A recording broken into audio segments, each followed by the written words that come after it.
Well, I've been debating making this video for quite a few years. There's a lot of content online about schizophrenia and the symptoms and whatnot, and I just wanted to share my experience with schizophrenia because I've never heard voices, and that's a really big common misconception is that everyone with schizophrenia hears voices. I do not. I have never heard voices. So I just wanted to share some information I got from the National Institute of Mental Health and about schizophrenia. I'll link the website down in the description box. And I was just going to go over and explain what I experienced. So with schizophrenia, you must have a psychotic symptom. So psychotic symptoms can involve hallucinations, delusions, thought disorder, and movement disorder. So now hallucinations, when a person sees, hears, smells, tastes, or feels things that are not actually there. Now, one of the hallucinations that I learned were a hallucination was, so most of my hallucinations are hypnagogic, which means they happen while I'm going to sleep. So a very common one is for aliens to come in my room and try to abduct me. So that would be them. So the flashing lights happen. So there's alien lights shining through my window. The aliens are there and they grab my ankles and start pulling me off the bed. And it's just absolutely terrifying. I lash out and I scream and everything. But, that's one hallucination. And I guess I do hear voices, but it's more like alien voice. But it's not like when people talk about hearing voices, it almost sounds like it's like a whole conversation going on. I've never had that. It's just like I'll hear like little alien noises, or I'll hear like sirens or whatever. Another one though is smells, which I can talk about. It might sound pretty benign that you're smelling a hallucination, but it could be quite frightening. So one of the smell hallucinations is I'm at home and I'm alone at home. And then all of a sudden I smell smoke, like a lot of smoke. So you're panicking, you're looking, where's the smoke coming from? My house is burning down, And then after about a couple of minutes, you realize there's nothing going on. And then you kind of just, okay, whatever. So that's some of the hallucinations I experience. Delusions, when a person has strong beliefs that are not true and may seem irrational to others. My beliefs, I'm learning, are delusions.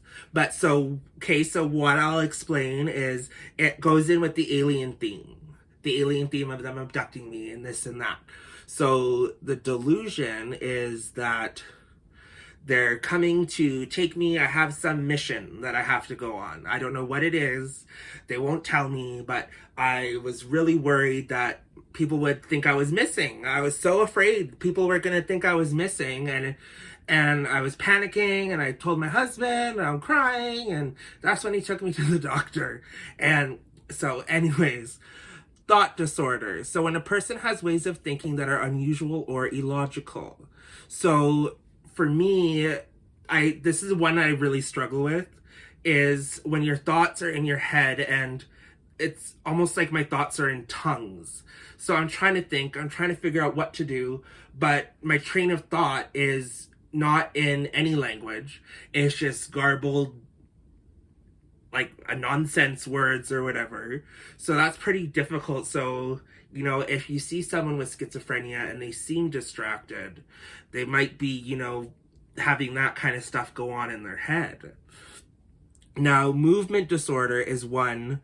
I've never really heard people talk about the movement disorder on anything really. It's when a person exhibits abnormal body movements. People with movement disorder may repeat certain motions over and over. So this one frightens me because there will be times where I lose control of the movement in my neck and my head, and it'll just start shaking violently, and and or my arms flail, and I'm worried about injury. And then I thought, like, once it happened, and I thought, oh my God, did I give myself a concussion? And the medication really helped with that, so that was good. But a lot of people don't talk about the movement disorder, so I just thought I'd put that in there. Negative symptoms includes loss of motivation, loss of interest, enjoyment, daily activities, withdrawal from social life, difficulty showing emotion, blah, blah, blah. So it's basically, it almost looks like depression. When you have a low energy, you talk in a dull voice, showing limited facial expressions, stuff like that. You don't really plan things, you don't stick with activities. Oh, and it says right here, these symptoms are sometimes mistaken for symptoms of depression or other illnesses. So there's that. Cognitive symptoms. This is one I do struggle with. So one of the cognitive symptoms that I experience is not really understanding what and when I need to do things. So at work, for example, at work, I have like checklists everywhere in my space. I have to deal with a lot of paperwork every day, and I have to put it in the right order. So I have a checklist at my desk. So I look, every single piece of paper goes where it's supposed to go. And so, like, today I was being distracted by, there's this guy in a yellow coat that sometimes watches me in my office or whatever. And when that's happening, I just focus, I look at my checklist, and I just go through, okay, this paper, that paper, whatever, like that, and whatever. Risk of violence. Most people, like, with schizophrenia aren't really violent towards other people. Like, I was mostly violent towards myself. Like I would hurt myself or whatever. And yeah, so there's that. Risk factors, so genetics.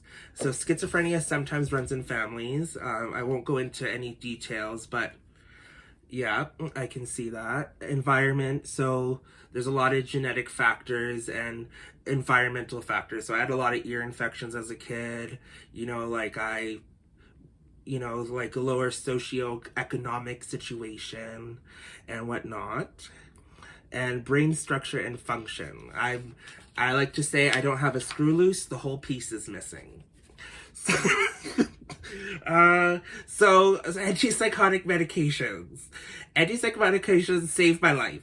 There's different ones there's so many different ones, and they work differently for everyone. So it's important to talk with your doctor and figure out what works for you. So those really help. And psychosocial treatments. I do see a counselor once a week. I see her usually for half an hour sessions, and then every month or so I have an hour-long session just to go over everything. Family education and support, that's really important. So like my husband and my friends and know what to do when I'm experiencing some sort of crisis or whatnot. It's pretty good now, and yeah, so they're really supportive and good to talk to.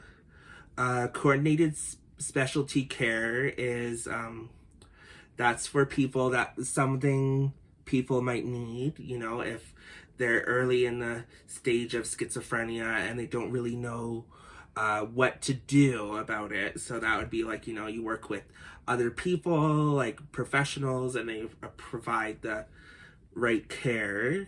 And treatment for drug or alcohol misuse.